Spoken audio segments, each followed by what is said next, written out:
Is for Allah, nothing but Allah.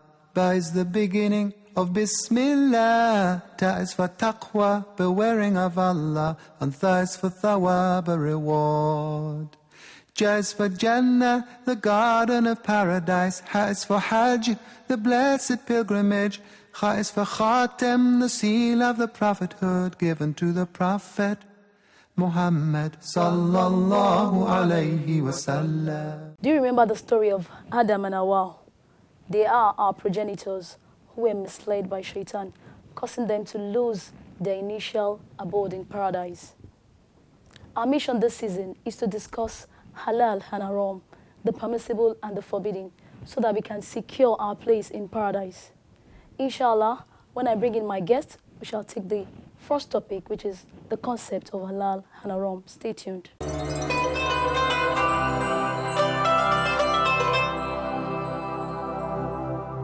You welcome back. The program is still Pathway to Jannah, and I have in the studio with me Dr. Shairuddeen Ajani. Is the Secretary General, Halal Certification Authority. Assalamu alaikum wa rahmatullahi wa barakatuh. Wa alaikum salam wa rahmatullahi wa barakatuh.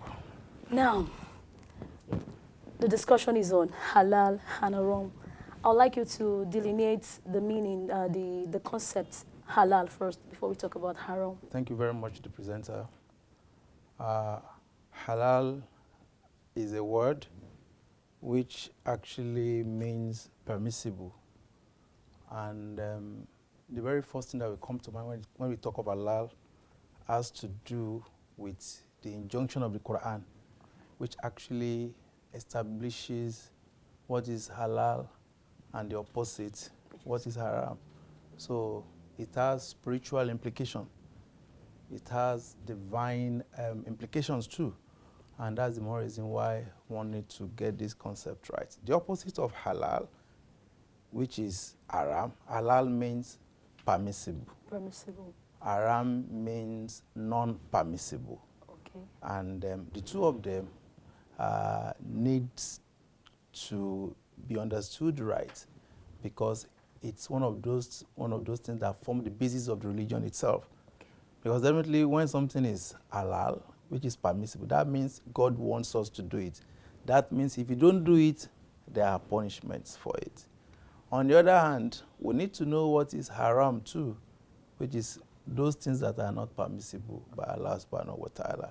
So once we get those two right, is making someone to be a very good Muslim at the end of the day. Who makes something permissible? Is this just the sole? Is this the sole right of Allah to make something permissible, or there are times that we could say this is permissible on our own as humans? In Islam, there are basic principles guiding halal. We have 7 basic principles.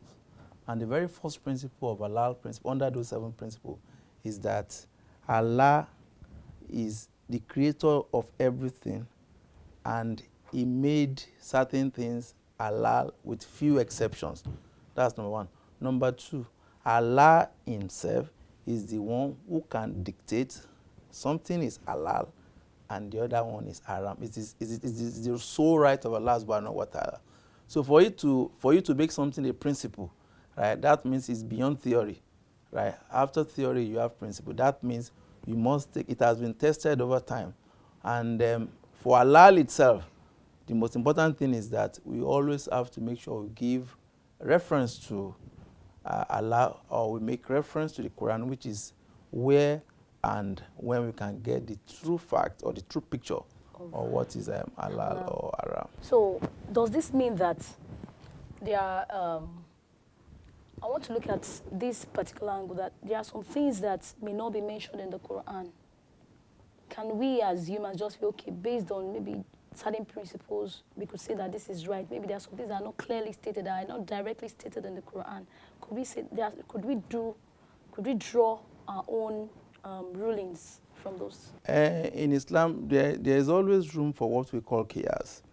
And based on what the Quran puts down and what scholars of Islam come up with, there can be some way out through which you can actually say, based on what the Quran says, which you may not necessarily find in the Quran directly. Take for instance, there are some enzymes. There's something we call enzymes. These are biological catalysts from some objects that are not halal. Right? Such enzymes are not mentioned in the Quran, but they are products of Haram products. And with the advent of science and the likes like that, one, we are able to detect that such things are Haram. They are not halal. So through such knowledge, one can make deductions that outside what we have in the Quran, there are some other derivatives, right? Today, we all know any Muslim, even non-Muslim, will tell you that pig is haram. A non-Muslim will tell you, they will even be the one that will tell you that we know that you Muslims don't take pig. But not only pig, there are many other derivatives, right? From pig from from pig, the you animal. can have cosmetics from pig, you can have gelatin from pigs, you can have oil from pigs, apart from the mutton itself, which is the beef of. So many other derivatives from such as a result of qiyas, which I've just mentioned the other time. So from there we could just one can just say that all those two are haram. They are haram, they are not halal. Okay, talking about halal and haram, what's the scope in our lives? Can we restrict it to maybe just what we consume? That's a good one too. Halal covers all endeavors of human life. Right? Food and beverage is just a part. We have halal pharmaceuticals. That goes into consumption anyway, because that's also food or drug related. We have halal tourism. We have halal finance. We have halal logistics, right? It encompasses every human endeavors, right? We have the application of halal in most processes in the world, be it food or non-food, right? Halal has its applications in them. There's no human endeavor that you cannot pinpoint or lay claims to I will use the word halality or the haramity in such endeavor. As we are in this studio, we have the halal components, as we are here, right? And I can prove it to anybody. And we have the haram components. So virtually everything in human life has both the halal part and the non. So it means that as Muslims, we must learn this concept. Yeah, it's like you learn Fatiha, right? Like everybody knows Fatiha. That's why, because the more reason why we need to be very careful with what is halal and what is haram is, in the principle, which is the seventh principle, we should be careful of certain things that are doubtful. Okay. We call them shubuhat, right? They are in between halal and haram. And what is, based on what one of the hadiths, what is halal is clear, right? And what is haram is clear. And all those things in between the two of them. The more reason why you need to be paranoid, right? You should need to be paranoid of what is halal is that, unfortunately, you may unknowingly, if you don't know, you'll be taking or you'll be doing haram, which you may be thinking that is halal. And that's why it's what's from cradle to grave. We need to, probably I'll quickly chip this one into. The more reason why a Muslim must be very, very paranoid about halal is that for your prayers, for all other forms of ibadah to be accepted, that means you need to take care of those.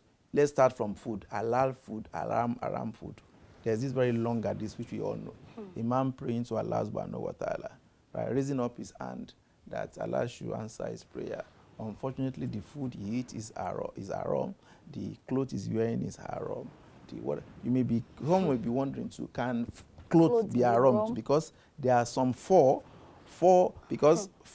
gotten from some animals that are haram, which people do make use of in making their apparels. So there are scientific way of getting all those ones too. So that's why we need to be careful from head to toe, from cradle to grave. We need to learn what halal is all about. Doctor, we are taking a short break. I'm actually interested in that four that you have mentioned. In fact, I can't imagine talking about my garments being. Inshallah, we'll go on a short break. Thank you very much. Let's take this short break. We'll be right back to continue our discussion on the concept of halal and haram. Stay tuned.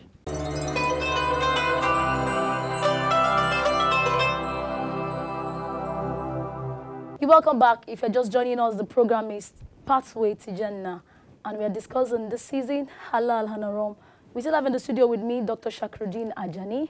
He's the Secretary General, Halal Certification Authority. Doctor, something caught my attention from what you said the other time. The fur that is used of some animals that is used in making materials for garments. Yeah. So if I'm wearing something and I don't know the origin, does that mean, I don't know. Science today has gone beyond human thought, and anything can happen in science. And that's why, as Muslims, we have to be very careful. With my experience in the halal industry, some of those critical points we normally look out for when we go out in any processes. At times, some people use sieve. The sieve can be made of steel, it can be made of plastics, it can be made of fur. And when you look at our clothing materials, right, where it comes from, the world today is embedded in mass production. And to mass produce, we can do anything genetically, right? There are some animals that are blessed with fur. Some are not blessed with fur, right? Those that are not blessed with fur probably has some other advantage, probably in the area of the flesh there. There's a way I can crossbreed, right? Mind you, we have to take note of such animals. As such, those animals, are they halal or haram, right? So there are some animals that are ordinarily they are haram. They are haram, which we are not allowed to, but they have the ability to produce more fur than those other ones. Yeah. So what we do in genetics is, if a particular gene is responsible for the production of that, all I need to do is just to tamper with that. We mutilate that. You find a way of doing some genetic manipulation, whereby you produce more of that. But with science today, right, if I can take any sample of any of our fabrics, if it is tested, one will be able to know whether the source is from halal animal or haram animal. So in essence, it's possible. It is possible. It's a matter of the person behind. What's my intention? Do I actually want to, do I need profit? In making profits, do I have the fear of Allah in it? If I don't have the fear of Allah in it, I can do anything to make sure that. Probably I will have to add to at this point. We normally give that example too. In the world today, there is this animal, we call it mangalista. It's a crossbreed of sheep and pig, right? A crossbreed of sheep and pig. It comes out with all known features, you know. You'll be thinking, if you are looking at it, you think it's probably a sheep. But it's a crossbreed. Right? And the essence of doing that is for the flesh, is for the fur, and some other, probably the oil and all other things which a producer wants to achieve. Right? But for a good scientist and a person who has the fear of Allah in him with the halal knowledge, the halal knowledge is for everybody, it's not just for scientists alone. No. If you do analysis of such, using some molecular techniques, one can easily detect that actually this one is not. Is the source of this is haram, not halal. That means we need to sensitize people about the lots and lots of sensitization and what we call it, advocacy, right, on halal. Lots and lots. We've done some other things in the past that we don't even know that they are haram, right? But with science today, right, we can easily, with empirical facts, to show that this is haram and that is halal. So far, we've discussed halal, the concept of halal regarding material things. How about method? Could any method be classified haram, or which is halal, which is haram? As a scientist, when you talk of methods can be modified, right? Apart from food or whatever, a method can be halal or haram, right? It depends on the components of that method, right? I can modify any method to suit my purpose, right? That's why we don't just look at processes, we look at methods too, how you come about your final product at the end of the day.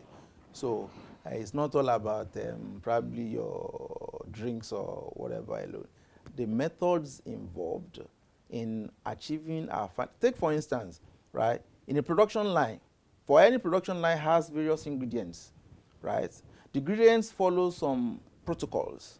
As an halal expert, there are areas where I'm interested in, which every other person may not be able to, probably not show interest. Right? You may take, for instance, the addition of vitamins. Right? What is the source of that vitamins? In the process of production of, let's say, flour or some other food products like that. For another person, what concerns me with vitamins? But as an halal expert, I'm interested. What's the source of that vitamin? What's the source of other ingredients like that makes that method to come about your final product at the end of it?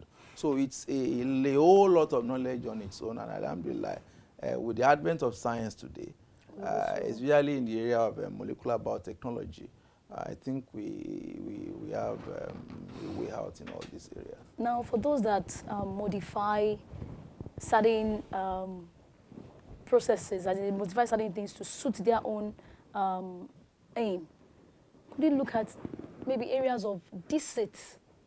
Because there are times that every layman, not everybody knows that this, you talked about before, you talked about gelatin, you talked about this and that. So those that are involved in production of certain things, could we say that some of them actually know that these products will get to a lot of people? They may even tag such products halal. What is the implication for such people? There are two ways. We have seen people who tag pork halal, right, in Lagos State, right, for essence, because he knows too well that for me putting halal, right, covers some market. In our own outfit, we had to inform our legal practitioner to put a letter across, and the person started begging, how dare you put halal logo on pork? You are selling pork, actually. So it's up to, we can't do away with the fear of Allah subhanahu wa ta'ala in anything we are doing. So the other person doing such is nothing but for profit reasons, right? And that's why most of the things we do now needs to be institutionalized. Institutionalized in the sense that before you come up with a product, you must have gone through some processes, some regulatory. We have various regulatory bodies in the country, which I probably will not like to mention. And the earlier we include what we call the halal assurance system, inshallah, that will be coming up to, since this is a live program, I hope authorities like the Standard Organization of Nigeria, and probably Standard Organization of Nigeria to be precise, will be hearing of this. Because without standard in place, that person, nobody can, there's nobody who will, you can do it and go for free. If we have not, but many people have to brought that to us. How dare you put a halal logo on pork, right? Because we don't have regulatory bodies handling that.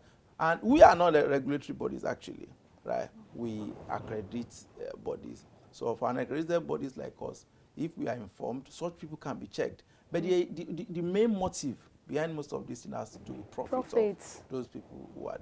And as Muslims too, we need to be careful too.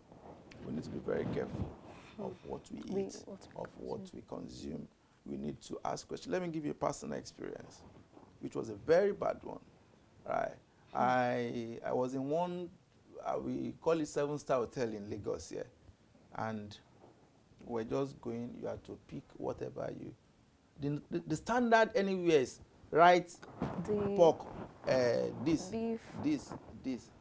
You know, me, I'm just picking, someone just tapped me at, that one is pork. I said, I almost threw down my, how do you mean? But it's not, but this thing look, you know, it's something attractive. But there was nothing to show me. That this is actually. This is, since that day, if I go to hotel or any, I will ask, what is this one? What is this? But I had a very bad experience too somewhere in Holland. Very, very bad experience.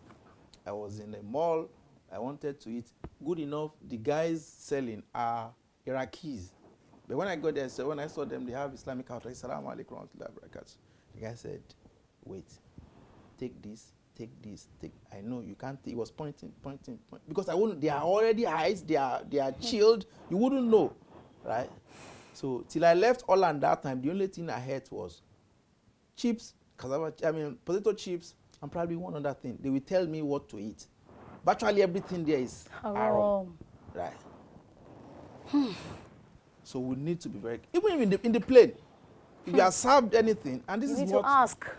Please, this thing is where is it? Is it this? They will explain to you. What it is. Right. So these are the We need to areas be very cautious of what we consume. Exactly. Jazakumullah khairan. We could go on to discuss this. In fact, I've learned very many things Thank you very with much. this brief discussion we had. Jazakumullah khairan for Thank you very much. obliging us. May Allah continue to preserve your life on this part of Deen of Islam. Alhamdulillah Rabbil Alameen. We are going to move to the other segments now. Stay tuned.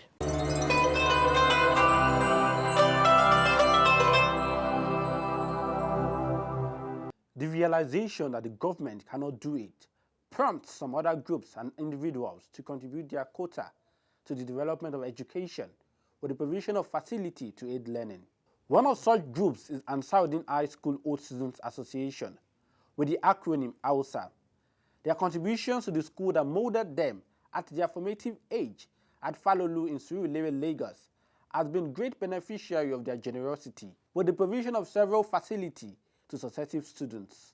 All too soon, the school rolled out the drum to celebrate the Diamond Jubilee in commemoration of 60 years of existence and impacting knowledge. Preparing for such event takes a lot of strategy and planning. The sensitization started with a breakfast meeting with most of the stakeholders to articulate the project and scope of the celebration. That input has produced doctors, has produced surgeons, has produced one of the greatest transplants from this same school in Nasut, has produced great people too. We know that it's a very ambitious plan, and we are convinced that there are things that we can achieve. Several other breakfasts and luncheon were held among the executive and other members to actualize the dream. We have so many programs for them. In fact, I've informed the two principals about what we have for the students. With the media blitz and sensitization, the celebration started on a spiritual note with a special Jumat service at the headquarters mosque of Ansarudin Society of Nigeria at Ajao Road, Surulere, Lagos. Prior to the prayers, members led by the president had converged at the school premises where they moved in convoy to the mosque, a few meters to the school. In line with every Jumat sermon, the National Mission of Ansarudin, Imam Abdurrahman Ahmad, who officiated, inked his sermon on contemporary issues prevalent in the society.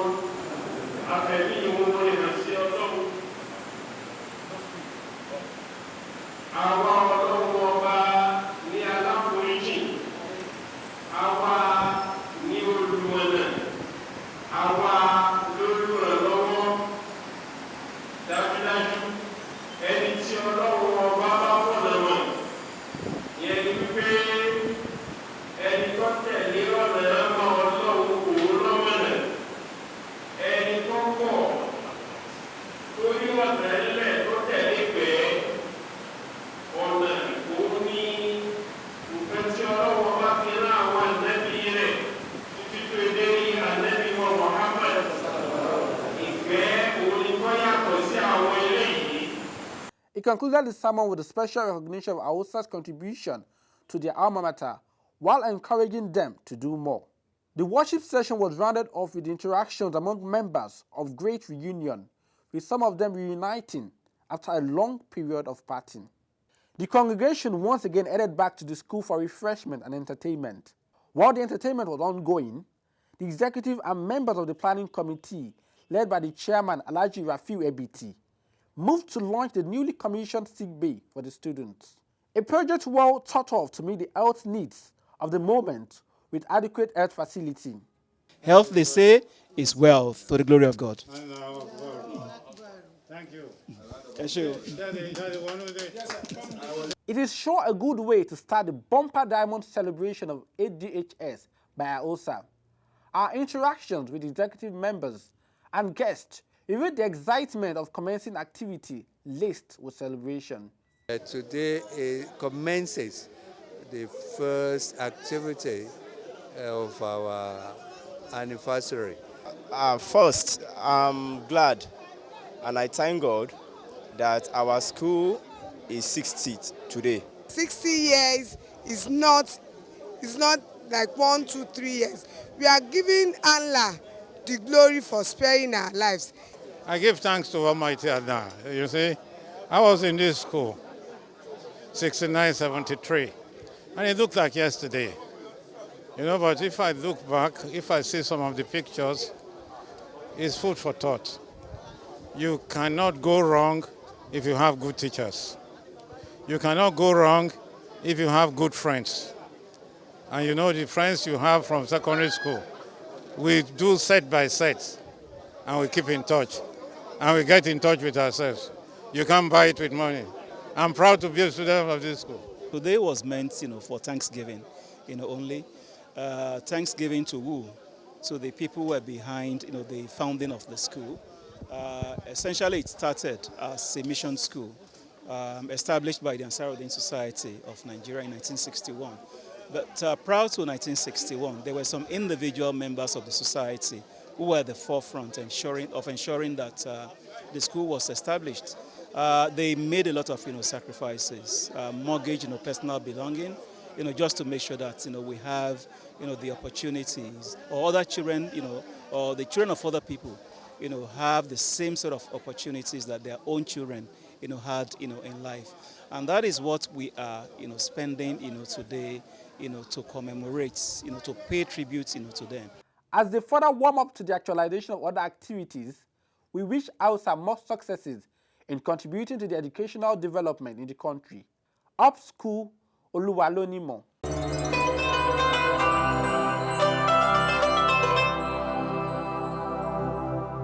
Welcome back.